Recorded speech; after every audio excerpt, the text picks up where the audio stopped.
یو د ځان د پویا کولو لپاره یا د مینې د وجې نه وي، او دویم اعتراض هغه د بل د تنګولو او د بل د خفه کولو لپاره وي.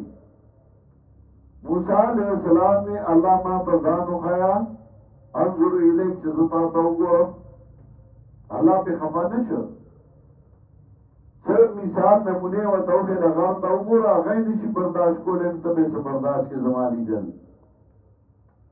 او غر ټوکړی شو، او موسی علیه السلام ته نور څه سزا یا څه ورنه کړل، ځکه هغه اعتراض د مینې و، د محبت و. همدغه اعتراض بني اسرائیل وکړ، ارنا الله جارة فاخذتهم الصاعقة.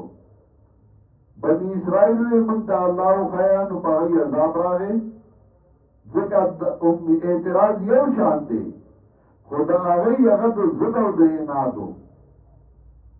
دغسې به یو سړی، یو طالب، یو شاګرد، یو ملګری تا نه تپوس کوي، خو هغه به تپوس کوي د ځان د پویا کولو، د ځان د ترقۍ دپاره، د لا عمل لپاره.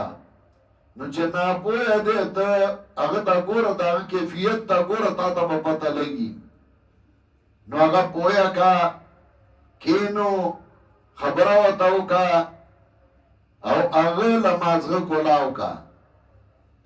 بعضې به یي هغه به اعتراض کوي د ځان د اوچتولو او ستا د ذلیل کولو لپاره، ستا د سپکولو لپاره. د هغه به ځان پوهه کولو مقصد نه وي، نو هغه لا په هغه اعتراض کې اعتراض وکړه، او هغه داسې سپک کا او ذلیل کا چې د هغه خپل مقام نه ښکته وغورځي، هغه ځان اوچتو ته نور هم ذلیل کا. نو بیا به اعتراض نه کوي، بیا چې یادي نو مخې له به دې نه راځي. او د اعتراض جدا حیثیتونه وي. دل د پیغمبر باندې اعتراض کو، صرف د پیغمبر د شان او د هغه د مقام د کمیدو دپاره. بعضې به یي یاره امیر صاحب داسې ولې وکړه، یا امیر صاحب داسې ولې وکړه. بعضې ملګری به ساده وي، نو هغه به تا ته وایي یاره جیه تاسو داسې ولې وکړل، نو هغه کښېنو پوه کا.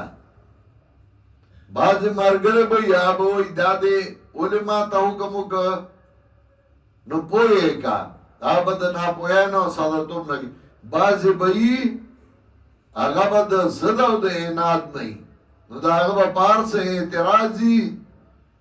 مثال د غلبي لیکوزي ته وایي تا کې دوه سوري دي، خپله ټول سوری سوری. نو هغه به نو چې داسې اعتراض کوي، نو هغه بیا لږ راکاږه، نو هغه بیا ایله ځای له راشي. پیغمبر باندې اعتراض د زړه او د اناد نه کو، نو الله وایي ما ته پرې زه جواب کوم.